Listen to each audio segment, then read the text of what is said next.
E nós vamos para a nossa aula. Deixa eu voltar aqui. Você está dando spoiler da minha aula aí, rapaz. Pode não. Irmãos, vocês bem sabem que nós estamos estudando nesta classe o Catecismo de Heidelberg. Este catecismo, ele é um dos documentos que as igrejas reformadas têm como uma interpretação fiel das Escrituras. As igrejas reformadas, espalhadas pelo mundo, se unem quando elas, dentro desses documentos, percebem uma interpretação correta das Escrituras. Então tem o Catecismo de Heidelberg, tem a Confissão Belga e tem os Cânones de Dort. E nós estamos estudando o Catecismo de Heidelberg porque ele foi intencionalmente dividido para ser estudado uma vez por semana, sempre aos domingos. Então tem perguntas ali divididas para cada dia do Senhor. Todos os anos nós temos 52 domingos, então hoje nós estamos no dia do Senhor, número 5. E eu quero recapitular o que nós já vimos até aqui. É interessante ver a divisão do Catecismo de Heidelberg. A primeira pergunta, que fala qual que é o nosso consolo na vida e na morte, vai nos ensinar esse preâmbulo, essa introdução. Isso que certamente é válido para todo o estudo do Catecismo de Heidelberg. E a gente aprendeu Cristo e sobre o consolo que nós temos nele. Depois, nós já vimos a parte 1 do Catecismo de Heidelberg, que nos ensina sobre nossos pecados e miséria. Então, os dias do Senhor 2, 3 e 4 ensinam sobre a revelação de nossa miséria, a origem de nossa miséria, o castigo para a nossa miséria. Ou seja, nós aprendemos nas Escrituras que somos miseráveis, pecadores, totalmente depravados, inimigos do Senhor. Isso é revelado nas Escrituras. Também é revelado de onde veio essa miséria, do pecado. Nós, enquanto humanidade, pecamos contra o Senhor. Então, vem de lá a nossa miséria. E também as Escrituras revelam o castigo que está preparado para estes miseráveis, para estes inimigos de Deus, para estes que, como toda a humanidade, caiu em pecado. E nós já vimos então, portanto, sobre os nossos pecados e miséria. Hoje, nós vamos entrar na parte 2 do Catecismo de Heidelberg, sobre a nossa salvação. E DS ali significa Dia do Senhor. Vocês podem perceber que esse tema compõe grande parte do Catecismo de Heidelberg. A partir de hoje, até o Dia do Senhor 31, nós basicamente veremos sobre a nossa salvação. Claro que dividido em subtópicos, como a criação, o Deus Criador, como Jesus o Redentor, o Espírito Consolador, a Igreja, e tudo isso, estudando o Credo dos Apóstolos, vocês vão ver que o Credo dos Apóstolos vai ser destrinchado nesse catecismo e nós vamos aprender sobre isso. Então, essa é a parte 2. Aí lá no domingo, no dia do Senhor 32, veremos a terceira e última parte do catecismo, que é sobre a nossa gratidão. Então, é isso que nós já vimos até o momento. Hoje nós veremos sobre esse tema: a necessidade de um mediador. E antes da gente ler as perguntas do Catecismo de Heidelberg, eu quero que você perceba o seguinte: como seria possível Deus salvar estes miseráveis, pecadores, inimigos, rebeldes, depravados, salvá-los, agir com bondade para com eles, ser misericordioso e, ao mesmo tempo, ser justo? Essa é a questão central aqui hoje, meus irmãos. Não percam isso de vista. Como pode o Senhor ser justo, ser misericordioso e justo ao mesmo tempo? Ou seja, como Deus pode punir o pecado, imputando a culpa e cobrando a dívida devidas, e ao mesmo tempo mostrar seu amor e sua graça? Essa é a tensão aqui. E essas perguntas que a gente vai ver hoje, no Dia do Senhor 5, perguntas 12 a 15, buscam ensinar de forma exaustiva como e por que a salvação se deu da forma como conhecemos. Pensem o seguinte, vamos supor que eu devo R$100 para um de vocês. E aí, vocês vendo a minha situação miserável, não vou conseguir pagar, não tenho condições de pagar, talvez eu tenha alguma enfermidade que me impeça de trabalhar, talvez eu tenha alguma situação que me impeça de conseguir esse dinheiro, e você chega para mim e fala o seguinte, esquece isso. Fica tranquilo, não precisa me pagar não. Tá? Isso é misericórdia. Mas você, se apenas agir com essa misericórdia, se esquecendo da dívida, você não necessariamente vai receber esse dinheiro. Você vai ficar sem receber essa dívida, esse pagamento. E aqui, nas perguntas que a gente vai aprender hoje, que nós seremos ensinados, que Deus não simplesmente se esqueceu da dívida. Olhou para nós e disse, fica tranquilo, eu esqueço de tudo isso que você fez, tudo que você fez contra mim, todo o mal que você fez contra mim, eu esqueço tudo isso, vamos seguir a nossa vida e está tudo bem. Não foi assim. Deus usa de misericórdia, mas também de justiça. Um parênteses importante, porque isso serve para toda a nossa compreensão acerca de Deus. E eu quero que você aprenda isso nessa manhã. Deus não é um ser composto, ou seja, Ele tem um pouco de amor, um pouco de justiça, um pouco de misericórdia, um pouco de soberania. Ele não é um ser composto dessa forma. Ele pode ser chamado de um ser simples, no sentido de que Ele é tudo o que Ele é na mesma medida, de forma santa e perfeita. Então, Ele é misericórdia e Ele é justiça. Então, Ele precisava agir com misericórdia e com justiça. E esse é um mistério maravilhoso. Vamos ler juntos esse versículo para a gente terminar essa nossa introdução? Leiamos. A mim, o menor de todos os santos, foi dada esta graça de pregar aos gentios o evangelho das insondáveis riquezas de Cristo e manifestar a todos qual é a dispensação do mistério que, durante tempos passados, esteve oculto em Deus, que criou todas as coisas. E isso para que agora, pela Igreja, a multiforme sabedoria de Deus se torne conhecida dos principados e das potestades nas regiões celestiais, segundo o eterno propósito que Deus estabeleceu em Cristo Jesus, nosso Senhor. A resposta para a pergunta, como pode Deus ser tanto misericordioso como justo, é uma pessoa. A resposta é essa, Cristo Jesus. Eu queria passar um vídeo para os irmãos assistirem nesse momento. A história da Bíblia começa em um templo-jardim, com um casal, Adão e Eva, como sacerdotes reais de Deus. Eles devem cuidar da criação em parceria com Deus. E esse lugar onde céu e terra se encontram está cheio da bênção de Deus.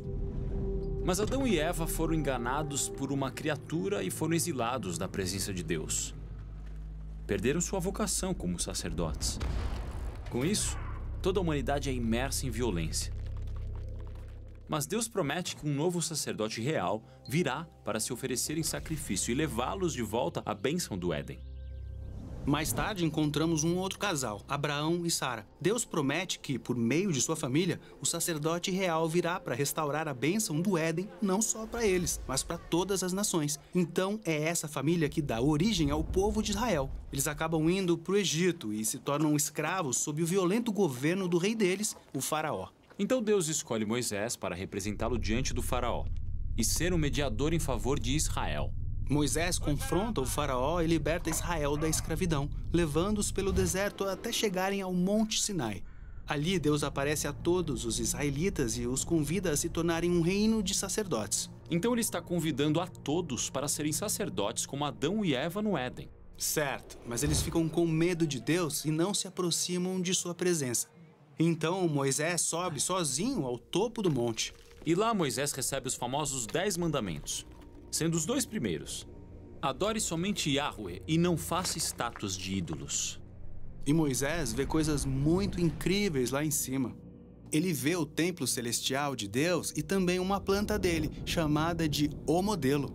Certo, a orientação para a construção do tabernáculo. Sim, ele foi projetado como um modelo simbólico do Éden. É um lugar onde céu e terra se encontram. Depois, Moisés vê outra coisa, o modelo de uma figura humana gloriosa. O sumo sacerdote que trabalhará no tabernáculo. Certo, e apenas esse sacerdote pode entrar e sair do espaço sagrado em nome dos outros. Ele está de branco, usa uma coroa e está brilhando com joias. Ele é uma imagem do sacerdote real que esperamos.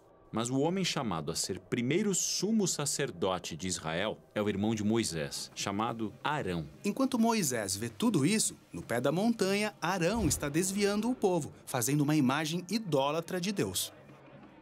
Então, aquele que será o sumo sacerdote está quebrando o primeiro mandamento. Sim, Deus fica furioso e diz a Moisés que já está cansado dessas pessoas. Ele quer recomeçar apenas com Moisés, mas Moisés se levanta diante de Deus e intercede pelos israelitas. Ele oferece sua própria vida como sacrifício pelos pecados deles. E apesar de Deus não tirar a vida de Moisés, ele perdoa o povo como Moisés pediu. E quando Moisés desce da montanha, ele está brilhando, como o sumo sacerdote que estava na sua visão. É como se ele fosse o verdadeiro sacerdote que seu irmão deveria ser, mas não conseguiu. E então o tabernáculo é construído. E a família de Arão entra no sacerdócio. Sério? Mesmo com tudo isso? Sim, e as coisas ficam ainda piores. Deus dá a Arão e seus filhos instruções muito claras sobre como agir sendo sacerdotes. E logo no primeiro dia de serviço, os 2 filhos de Arão violam as ordens de Deus. E como estão em um lugar de grande privilégio e responsabilidade, Deus é severo com eles. Eles morrem dentro do tabernáculo. As coisas não vão bem para o sacerdócio de Arão. Certo. Arão e seus filhos falharam em sua função sacerdotal, e isso nos leva a pensar, talvez o povo de Deus precise de um sacerdócio diferente. Talvez um mais parecido com o de Moisés, que ofereceu sua própria vida a Deus. Sim, mas apesar de ser ótimo, Moisés também não obedece totalmente a Deus. Então ele e Arão morrem fora da terra prometida a Abraão. Então Moisés era apenas uma imagem do tipo de sacerdote que o povo precisava. Certo. Ainda esperamos o sacerdote real definitivo que intercederá como Moisés e oferecerá sua vida pelos erros dos outros. Ainda esperamos como aqueles israelitas esperavam. Mas este que foi a resposta daquela pergunta, como Deus pode ser justo e misericordioso ao mesmo tempo, já veio, e este é Jesus Cristo. Vamos aprender então as perguntas do Catecismo de Heidelberg, domingo 5. Pergunta 12. Eu vou ler a pergunta e peço que os irmãos leiam a resposta como se segue no slide. Se pelo justo julgamento de Deus merecemos tanto castigo temporal quanto eterno, como então poderemos escapar desta punição para sermos novamente recebidos em graça? E a resposta? Deus requer que a sua justiça seja satisfeita. Por isso, nós mesmos devemos satisfazer essa justiça completamente por nós. A primeira coisa que a gente aprende aqui é que a plena satisfação da justiça deve ser alcançada. E aí, o homem, ele tem duas coisas, duas alternativas. Ou ele cumpre a lei, satisfaz essa justiça, todos os pontos da lei, ou ele sofre essa justa punição. Então, se a plena satisfação da justiça deve ser alcançada, essas são as duas alternativas. E o que é satisfação? É o pagamento por parte do homem por meio do qual a justiça violada de Deus é expiada, e a justiça perdida do homem é restaurada. Ou seja, tem a justiça que é violada, então o homem tem que cumprir essa penitência, essa pena, essa lei, ou ele tem que restaurar, de alguma forma, aquele relacionamento perdido. Porque essa é a lei. Olha o que diz: fique longe da falsa acusação, não mate o inocente e o justo, porque não justificarei o ímpio. Esse é o ensino da palavra de Deus. A lei de Deus deixa claro, ele não vai justificar o ímpio. Então, o ímpio precisa que a plena satisfação da justiça seja alcançada. A questão é, por quem a plena satisfação deve ser alcançada? Aqui é dito o seguinte: aquele que é culpado deve render satisfação, e aquele que pecou deve sofrer a punição. Porque a resposta da pergunta de número 12 do Catecismo de Heidelberg disse: Deus requer que a sua justiça seja satisfeita. E em seguida disse: nós mesmos ou um outro por nós. Então aquele que é culpado deve render satisfação, aquele que pecou deve sofrer a punição. Agora, isso precisa ser feito, então, essa justiça precisa ser satisfeita. E o catecismo deixa claro que um outro pode fazer isso. E aí vem a figura do fiador. Um fiador pode tomar o lugar do devedor, fazendo duas coisas: assumindo suas obrigações ou pagando a pena. É isso que um fiador faz. A gente viu isso no sermão do culto desta manhã. É isso que um fiador faz. E foi assim, meus irmãos, que se deu a nossa salvação. Porque a gente vai ler o seguinte: e quando vocês estavam mortos nos seus pecados e na incircuncisão da carne, Ele lhes deu vida juntamente com Cristo, perdoando todos os nossos pecados, cancelando o escrito de dívida que era contra nós e que constava de ordenanças, o qual nos era prejudicial. Removeu-o inteiramente, cravando-o na cruz. Aquele ritual de sacrifício, como nós vimos no vídeo, nós vimos que Adão e Eva não conseguiram satisfazer plenamente a justiça de Deus. A gente viu que Moisés e Arão não conseguiram satisfazer plenamente a justiça de Deus. E aqueles sacrifícios, aquele ritual de sacrifício que fora ordenado por Deus, ele tinha um papel, mas ele também não cumpriu plenamente e não satisfez plenamente a justiça de Deus. Não era capaz disso, até porque anualmente precisava ser oferecido. A pergunta 12 e sua resposta, portanto, ensinam que a justiça de Deus deve ser, prestem atenção, plenamente satisfeita. É isso que a gente aprende aqui. Deus, Ele vai cobrar até o último centavo da dívida que foi feita contra Ele. A questão é, a gente já viu aqui que é Cristo que nos substitui. É Cristo quem toma o nosso lugar. Mas eu quero mostrar para vocês os argumentos pelos quais a gente vai entender porque nós não conseguimos fazer o que devíamos fazer, nem outra criatura e nem outra pessoa em nosso lugar. Porque a gente já sabe que é Cristo. Então vamos entender por que não nós mesmos, por que não outra criatura como um anjo, e por que não outro homem que não nós. Vejamos. Pergunta de número 13. Eu vou ler a pergunta, peço que vocês leiam a resposta. Podemos nós mesmos satisfazer essa justiça? E a resposta?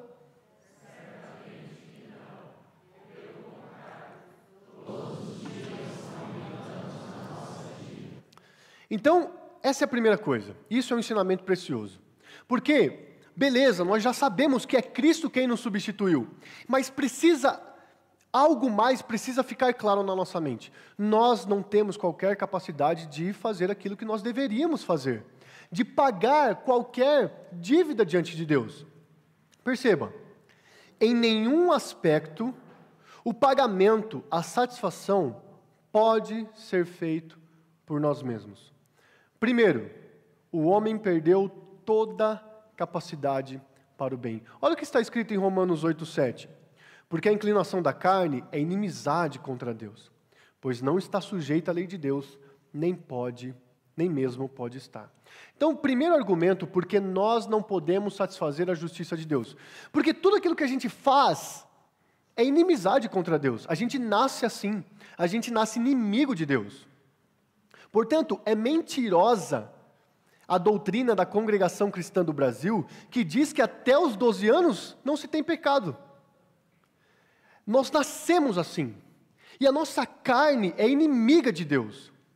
Nós não podemos, de forma alguma, pagar essa dívida. Não temos essa capacidade.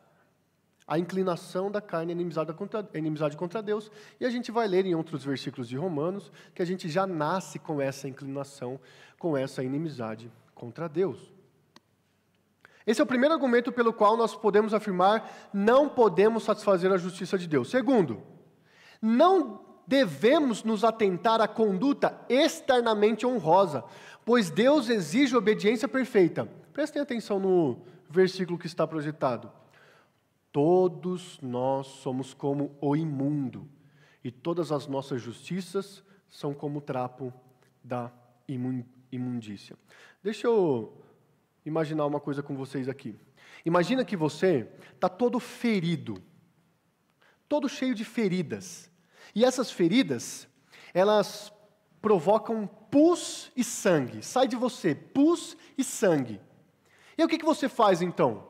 Você tenta se limpar. Você pega gaze, você pega um lençol, você pega uma toalha e você tenta se limpar. O que vai acontecer com a gaze, com o lençol e com a toalha? Vão ficar sujos. Essas são as nossas obras. Por isso que a gente não pode perceber e pensar assim, nossa, mas aquela pessoa, ela cuida tão bem da sua família, trabalha tão bem, é honesta nos seus negócios. Se ela não se arrependeu e confessou seus pecados a Cristo Jesus, suas obras são como trapo de imundícia. Ficam sujas pela sujeira que ela tem em si mesma. Então é por isso que nós não podemos satisfazer a justiça de Deus, porque as nossas obras, por mais que externamente pareçam ser boas, espiritualmente estão sujas, estão pervertidas, como o profeta nos diz. Um terceiro motivo pelo qual nós não podemos satisfazer a justiça de Deus. Diariamente, aumentamos a nossa culpa através de novos pecados. Olha o que está escrito em Romanos. Por ser teimoso e ter um coração impenitente, você acumula contra si mesmo ira para o dia da ira e da revelação do justo juízo de Deus. Você já precisou comprar fiado no mercadinho do bairro? E aí, o que a gente percebe? Se eu não trabalhar para pagar, eu ainda continuarei em dívida. Mas imagine que eu não tenha como trabalhar e eu precise sobreviver. Eu vou continuar comprando fiado. E a minha dívida só vai aumentar. Imagina se a minha compra do mês é R$2.000, mas o que eu consigo trabalhar me dar de retorno R$1.000. A dívida vai continuar aumentando.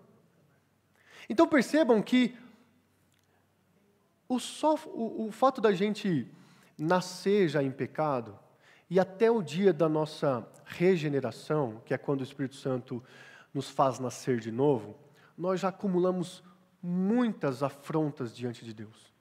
Nossa dívida só foi aumentando. E depois disso, as nossas obras só podem ser purificadas e limpas pelo sangue de Jesus somente, e não por nós mesmos, porque o que a gente faz é ser teimoso. O que a gente tem é um coração impenitente.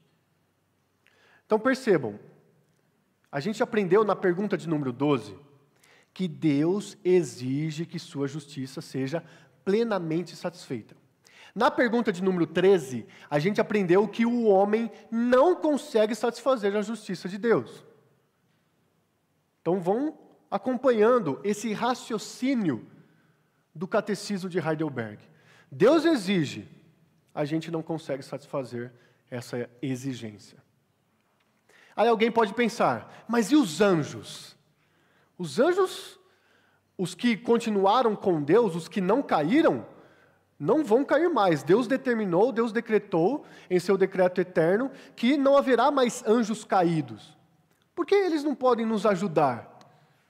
Por que eles não podem colaborar com a gente? Vamos ver. Pergunta 14, eu vou fazer a leitura da pergunta, peço que vocês leiam a resposta. Qualquer mera criatura pode satisfazê-la por nós? E a resposta?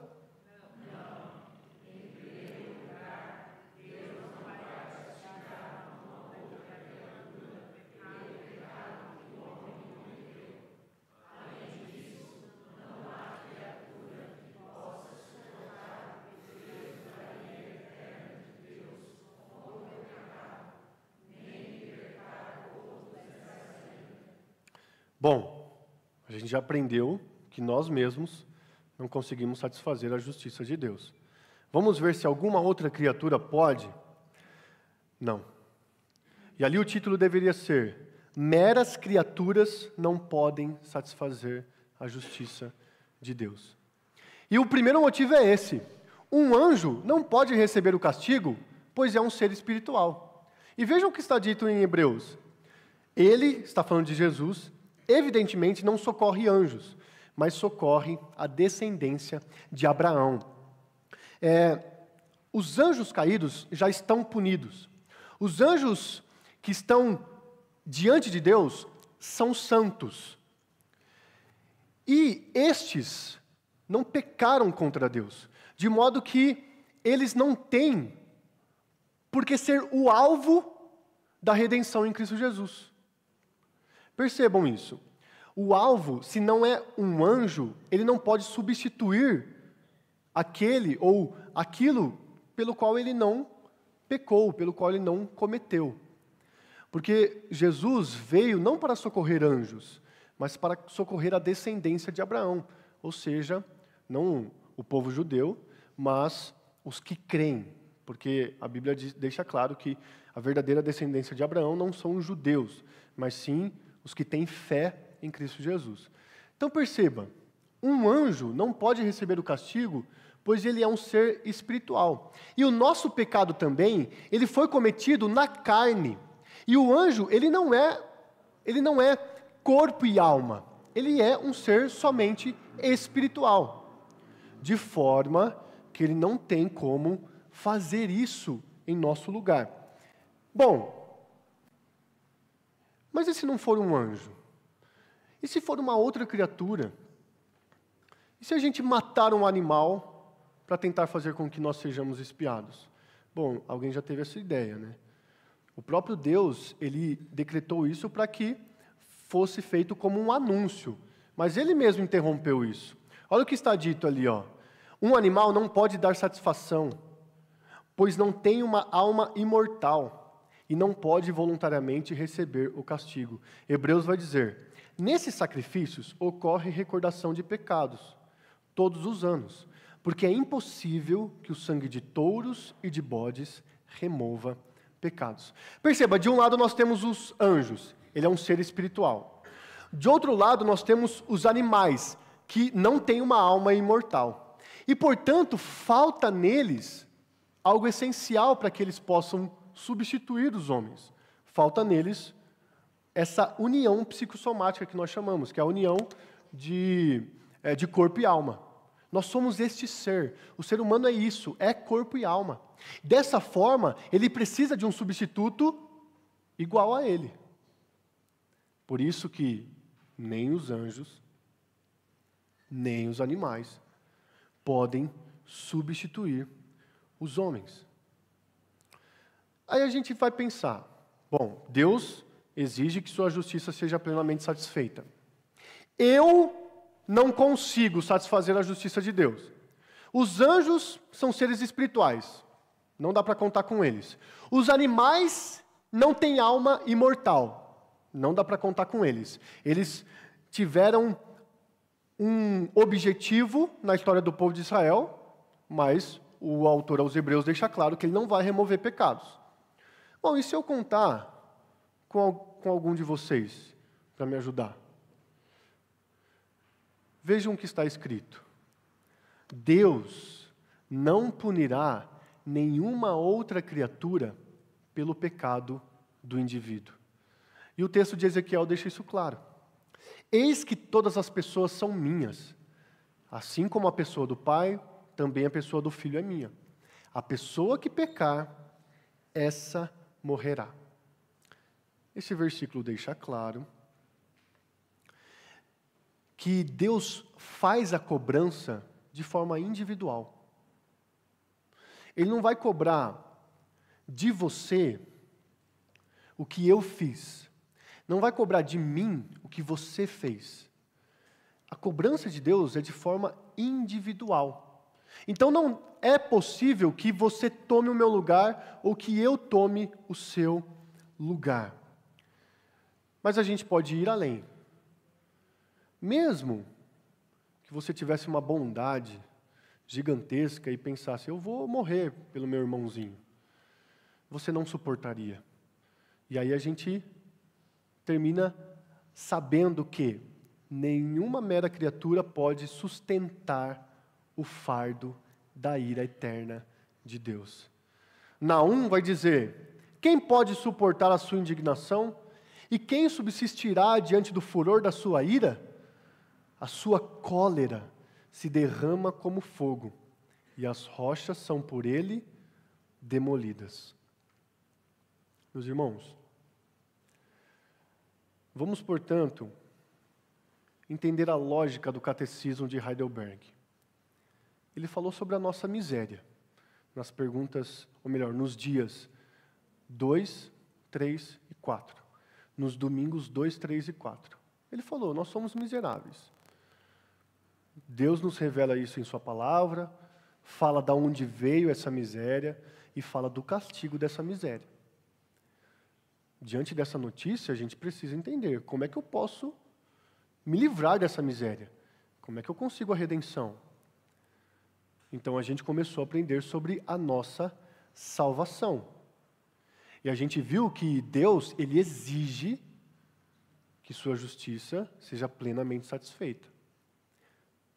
Quem poderá satisfazer plenamente a justiça de Deus?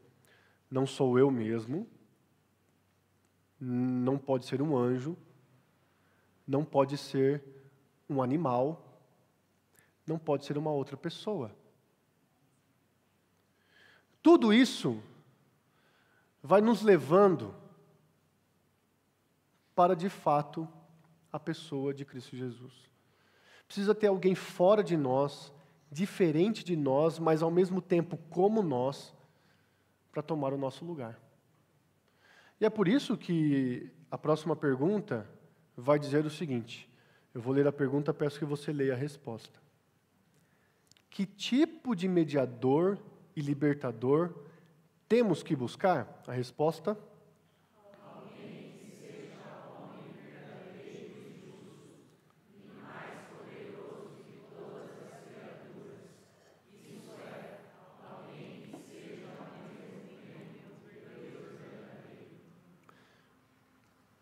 Então, Adão e Eva não conseguiram. Os patriarcas vacilaram. Arão pisou na bola. Moisés ficou bravo. Davi não deu certo. Mas tudo isso apontava para aquele que viria, para o mediador que nós precisamos. E a gente vai ver aqui as qualificações necessárias de um mediador entre Deus e o homem. São 4. Vamos à primeira.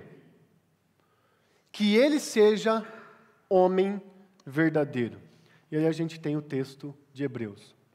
Por isso mesmo, era necessário que em todas as coisas ele se tornasse semelhante aos irmãos, para ser misericordioso e fiel sumo sacerdote nas coisas referentes a Deus, e para fazer propiciação pelos pecados do povo. Quando está chovendo, você pega uma peneira gigante para cobrir você? Não tem como, né? Você vai se molhar, né? Porque a peneira não foi feita para fazer isso. Não foi feita para te guardar da chuva. Assim como o anjo, o animal e nós mesmos, não temos a capacitação de nos substituir. Quem pode nos cobrir é Jesus Cristo. E por que eu usei essa ilustração? Nunca se esqueça disso. Propiciação significa isso. Propiciação é tipo uma tampa que cobre a gente. E quando Jesus ele é a nossa propiciação, significa...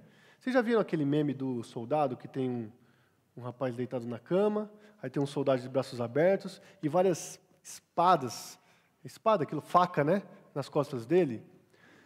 É o que Jesus fez no nosso lugar. Ele nos cobriu. Os braços abertos dele na cruz serviram para nos proteger. E é por isso que ele precisava ser homem verdadeiro, para que ele pudesse fazer essa propiciação em nosso lugar como um homem verdadeiro. É por isso que ele nasceu. É por isso que ele teve que usar fralda. É por isso que ele teve de ser um adolescente. É por isso que ele foi jovem, precisou trabalhar. É por isso que ele precisou aprender. O autor aos Hebreus diz que ele aprendeu pela obediência o sofrimento. É por isso que ele precisou suportar gente chata. Ele precisou lidar com seus discípulos. Ele foi um homem verdadeiro. É por isso que ele precisou chorar. É por isso que ele teve fome. É por isso que ele teve sede. E é por isso que cada um dos açoites, dos espinhos e dos pregos doeram. Porque ele era homem. E ele precisava ser homem para que de fato pudesse nos substituir. E é interessante pensar, né? Como se constitui um mediador entre duas partes? Um mediador precisa entender as duas partes, não é verdade? Para que ele de fato consiga mediar a situação. Só Jesus é assim. Só Jesus como homem nos entende. Só Jesus como Deus foi escolhido pelo próprio Deus para fazer essa mediação. Então, o mediador que precisamos, primeiramente, tem essa qualidade. A qualidade de ser homem verdadeiro. Segundo, precisa ser um homem justo. Olha o que diz em Isaías 53, 9. Designaram-lhe a sepultura com os ímpios, mas com o rico esteve na sua morte, embora não tivesse feito injustiça e nenhum engano fosse encontrado em sua boca. Eu não consigo te substituir e você não consegue me substituir, porque a gente não é justo. Nós não somos seres humanos justos, puros, perfeitos, santos. Nós somos santificados, purificados, justificados por aquele que é santo, puro e justo. Então a gente precisava de alguém assim. O mediador que nós precisamos é esse homem justo. E o profeta Isaías deixa claro, ele de fato é justo. Mas além de um homem verdadeiro e de um homem justo, está faltando uma coisa aqui. Ele precisa ser poderoso. E é isso que está dito. O mediador que precisamos é aquele que seja mais poderoso e superior a todas as criaturas. E aí Paulo aos Colossenses vai ensinar. Nele foram criadas todas as coisas, nos céus e sobre a terra, as visíveis e as invisíveis, sejam tronos, sejam soberanias, quer principados, quer potestades. Tudo foi criado por meio dele e para ele. Ele é antes de todas as coisas, nele tudo subsiste. A gente precisava de um homem verdadeiro, de um homem justo e de um homem poderoso e superior a todas as criaturas. E esse texto de Colossenses nos leva ao entendimento claro de que Jesus é Deus. E é por isso que todos os segmentos evangélicos que negam isso, como os Testemunhos de Jeová, como os Mormons, nós não os consideramos como irmãos, porque eles não entenderam o Evangelho. Eles não entenderam quem é Cristo de fato. Jesus é Deus.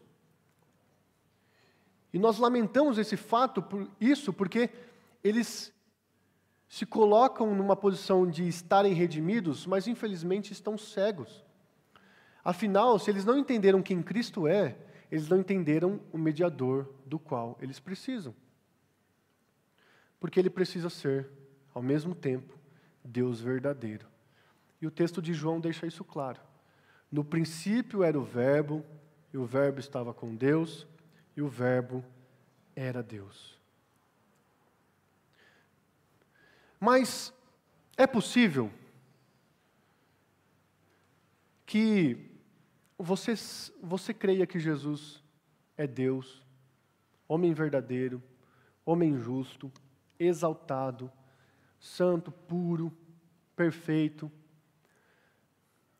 mas você ainda quer adicionar a este mediador uma outra mediação, seja sua ou de qualquer outra pessoa. É isso, por exemplo, o que os católicos fazem. Os católicos, eles colocam, além de Jesus, outro mediador.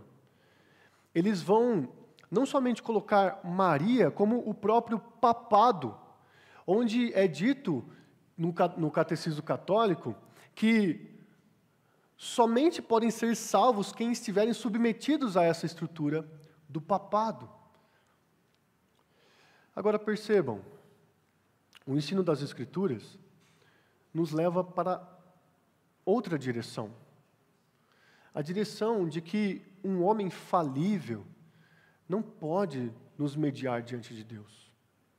É somente Jesus Cristo, o verdadeiro e justo homem, o nosso Redentor. E eu encerro dizendo, ou lendo esse versículo, porque há um só Deus e um só mediador entre Deus e a humanidade, Cristo Jesus, homem. Nós aprendemos nesta manhã que Deus exige que sua justiça seja satisfeita. Nem nós, nem qualquer outra criatura, podemos satisfazer a justiça de Deus. Por isso, temos a necessidade de um mediador que é verdadeiro homem e verdadeiro Deus. E isso é encontrado somente em Jesus.